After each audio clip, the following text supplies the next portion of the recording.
অনেকদিন পর সতীশের সঙ্গে দেখা। বেচারা হন্তদন্ত হয়ে ভিড় ঠেলে বিকেলবেলা বেন্টিং স্ট্রিটের বাঁ দিকের ফুটপাত দিয়ে উত্তর মুখে চলেছিল। সমস্ত অফিসের সবেমাত্র ছুটি হয়েছে। শীতকাল, আধ অন্ধকার আধ আলোয় পথ ছেয়েছিল। ক্লান্ত দেহে ছ্যাঁকড়া গাড়ির মতো ধীরে ধীরে পথ ভেদ করে চলেছিলাম। সহতা সতীশের জামাটা চেপে ধরে চিৎকার করে উঠলাম, আরে সতীশ যে! সতীশ সবিস্ময়ে আমার পানে চেয়ে বলে উঠল, অগেন, বাই গড, আমি তোমাকে খুঁজছিলাম।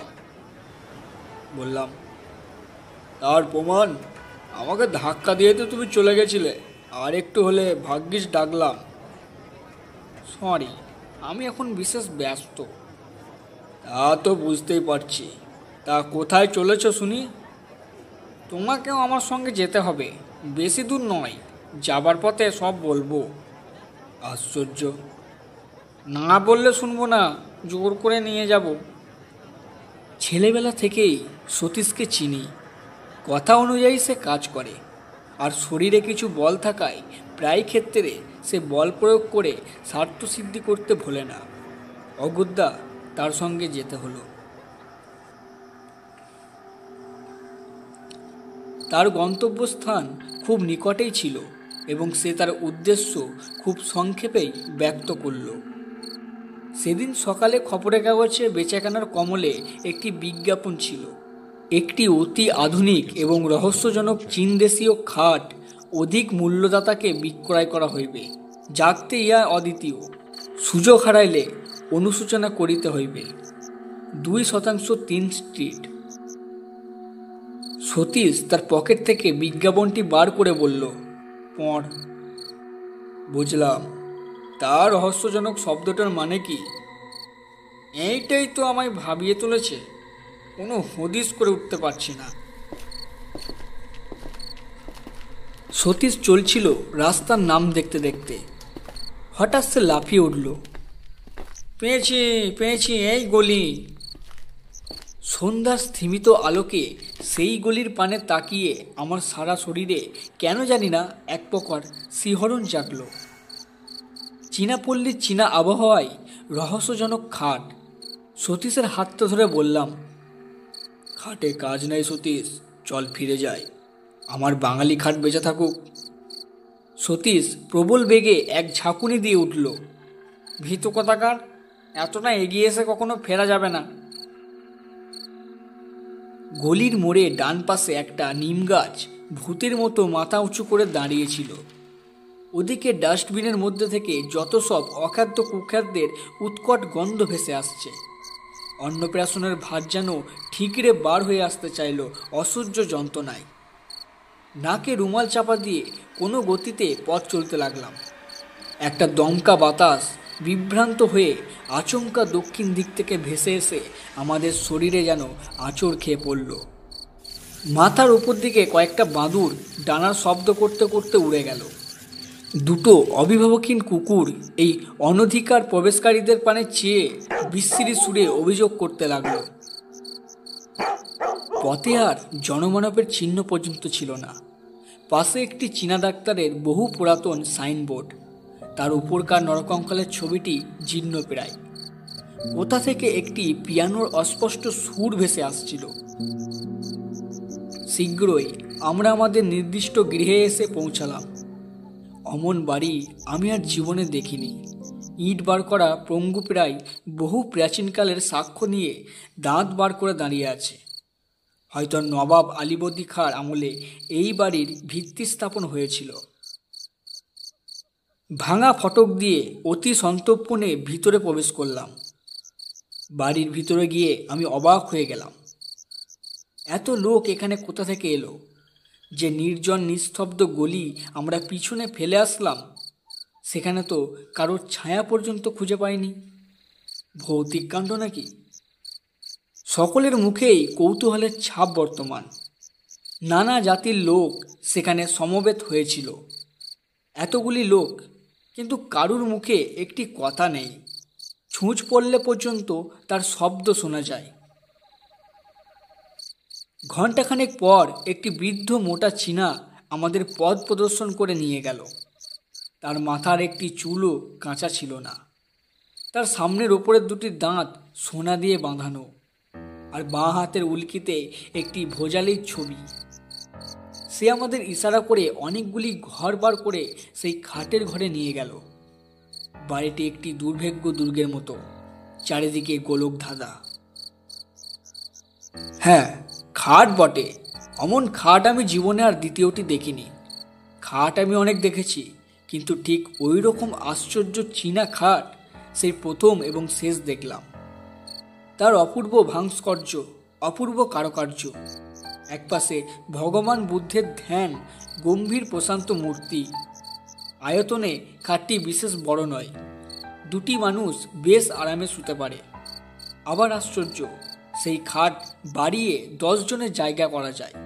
দেখে চমকে গেলাম। সকলের সঙ্গে দর কষাকষি হতে লাগলো। ওই সামান্য একটা কাঠের খাটের প্রতি সকলেরই মন আকৃষ্ট হয়েছিল। কেনবার জন্য সকলের কী সে ব্যাকুলতা! দাম হু হু করে বাড়তে লাগলো। শেষে সতীশের ভাগ্যেই ওই খাটটি জুটল 1500 টাকায়। সেই খাট নিয়ে বাড়ি ফিরতে সতীশের প্রায় 10টা বাজল। যে দেখলো সেই বলল, চমৎকার। সেখান থেকে খাওয়া দাওয়া করে আমি বাড়ি গেলাম। সতীশ বলল, আবার এসো, নিমন্ত্রণ রইল।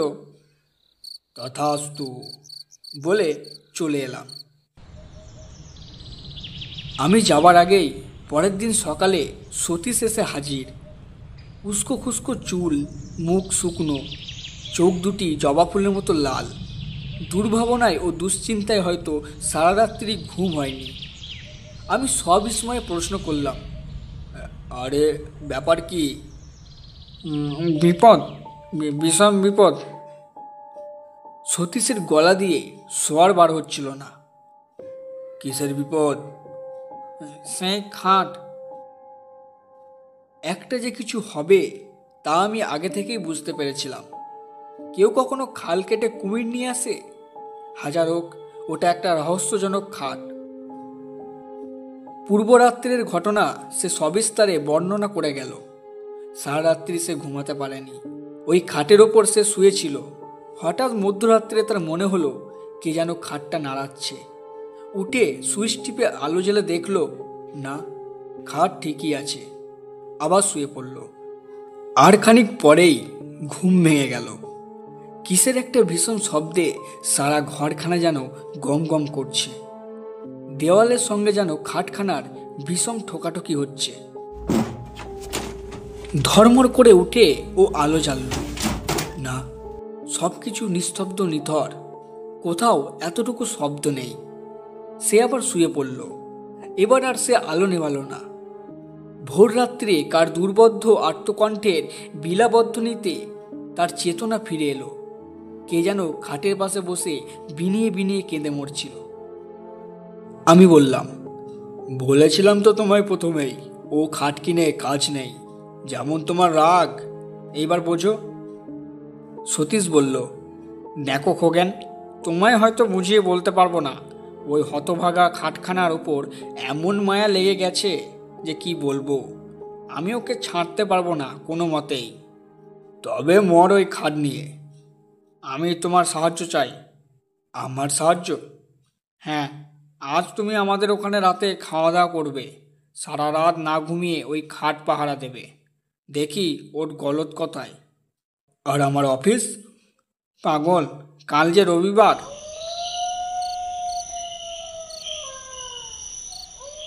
অগত্যা বন্ধুকে সাহায্য করবার জন্যে সন্ধেবেলা তাদের বাড়ি গিয়ে হাজির হলাম। সতীশ আমার অপেক্ষায় পথ পানে চেয়েছিল।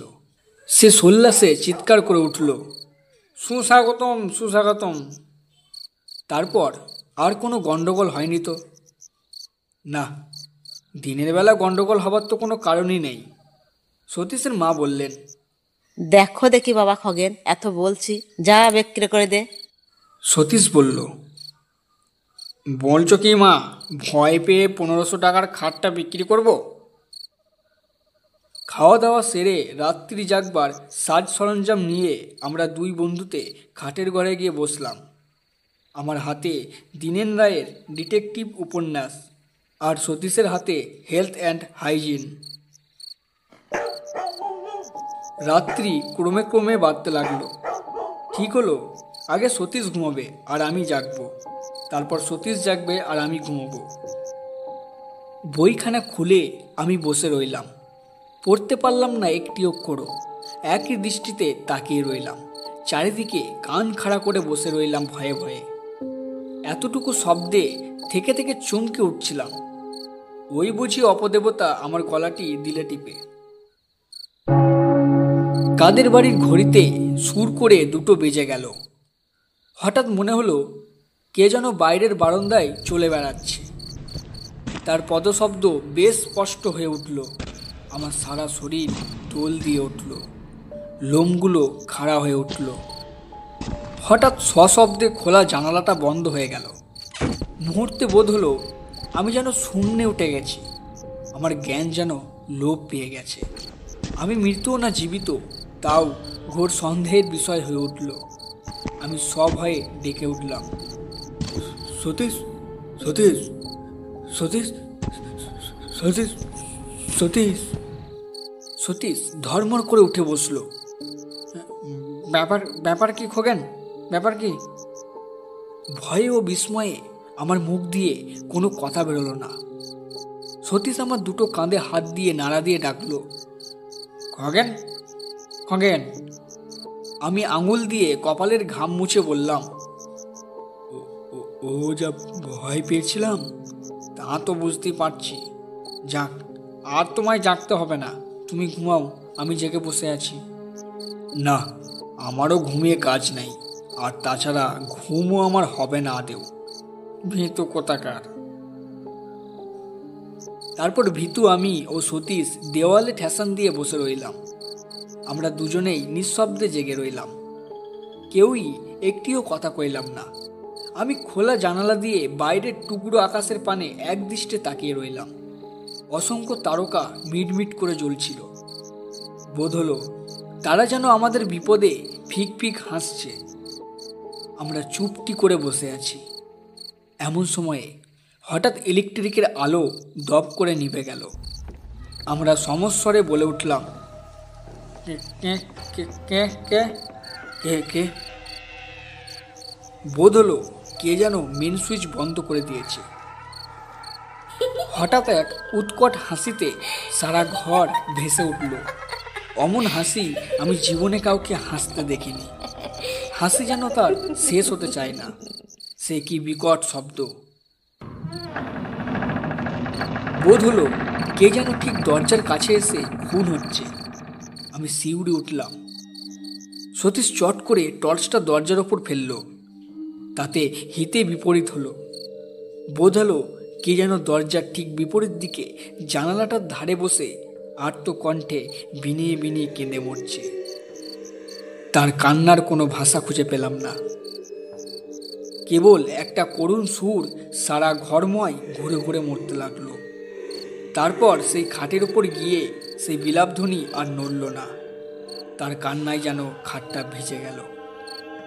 সেই অবদ্ধ ভাষা সকরণ বিলাপধ্বনি চিত্তে এমন এক অজ্ঞাত বেদনার সঞ্চার করল, যার ফলে আমাদের সমস্ত শক্তি যেন ক্রমে ক্রমে লোপ পেতে লাগলো। মনে হলো কে যেন ক্লোরোফর্ম দিয়ে আমাদের অজ্ঞান করে দিচ্ছে।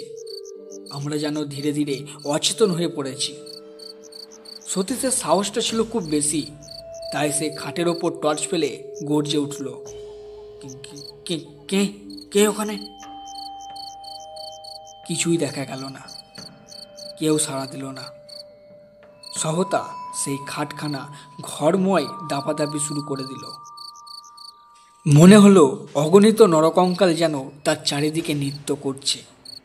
তাদের হাড়ের খটমট শব্দে কানের পর্দা ছিঁড়ে যাবার উপক্রম হলো।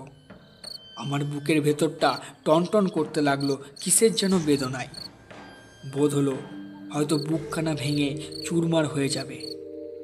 একটু একটু করে আমার জ্ঞান হারিয়ে গেল। তারপর কোথা দিয়ে যে কি হয়ে গেল তা ঠিক বুঝতে পারলাম না। বোধ হলো আমি যেন অনেক দূরে এক চীনা বাড়ি গিয়ে হাজির হয়েছি। একটি ছোট ঘরে তখন সেই গভীর রাতে টিম টিম করে একটি দ্বীপ জ্বলছিল।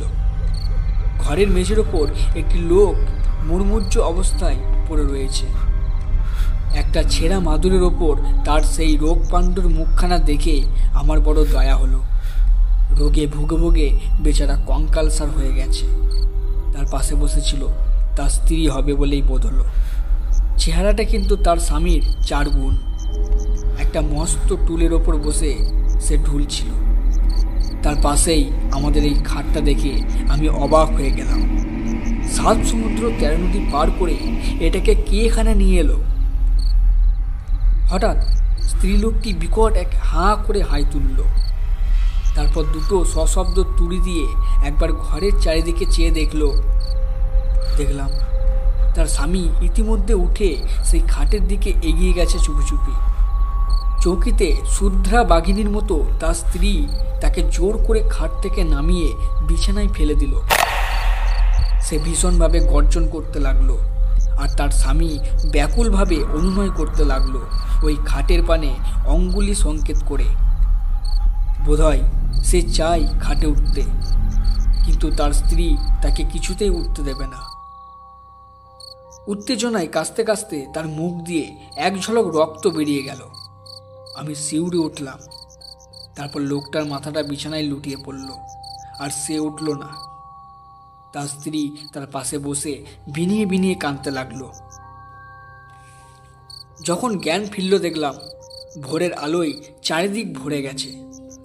দেখলাম সতীশের মা চোখে মুখে জলের ছিটে দিচ্ছেন। তিনি আমার জ্ঞান ফিরে আসতে দেখে বললেন, খগেন, বাবা খগেন। আমি বললাম, আমি কোথায়? নিচের ঘরে। সতীশ কোথায়? সত্যি এখনো জ্ঞান ফেরেনি। তারপর শুনলাম রাত্রি 4টে নাগাদ আমরা নাকি দুজনে সদর দরজায় এসে মাটিতে পড়ে গিয়ে গ গ করতে থাকি। সতীশের মা বাইরে এসে এই অবস্থা দেখে চিৎকার করে কাঁদতে আরম্ভ করে দেন। পাকা 3 ঘন্টা তদারক করার পর আমাদের জ্ঞান হয়। ডাক্তার এসে বলে গেছিল, ভয়ের কোনো কারণ নেই, একটা সাডেন শক আর কি। জ্ঞান হলে একটু ব্রোমাইড দিলেই সব ঠিক হয়ে যাবে। সতীশের জ্ঞান হতে সেও সেই আমারই মতো অবিকল উদ্ভট স্বরে কথা বলে গেল। আমি বিস্ময়ে সকলের পানে তাকিয়ে রইলাম। সতীশের মা বললেন, আগে ওই সর্বনাশা খাটটা বিদায় কর বাবা। খাট বিক্রির একটা বিজ্ঞাপন দেওয়া হলো। পরের দিন বিকালে অসংখ্য লোকে বাড়ি ছেয়ে গেল। খাটটা বিক্রি হলো শেষ পর্যন্ত 2000 টাকায়। এক ইহুদি সেটা কিনে নিয়ে গেল। যাক, মাছ থেকে কিছু লাভ হলো। বিক্রি না হলে শেষ পর্যন্ত হয়তো ওটা বিলিয়ে দিতে হতো। এখনও মাঝে মাঝে সেই রহস্যজনক খাটের কথা ভাবি। একবার মনে হয় সেটা এখন কার কাছে আছে খোঁজ করি। সেই অতৃপ্ত আত্মা যাকে তার দুর্দান্ত স্ত্রী কোনো ক্রমেই ব্যাধির ভয়ে খাটের ওপর জীবিত অবস্থায় শুতে দেয়নি, সে কি আজ তৃপ্ত হয়েছে? না, এখনও সে ওই খাটের পিছনে প্রতি রাত্রে ঘুরে ঘুরে মরে, কাউকে ওর ওপর শুতে দেবে না বলে।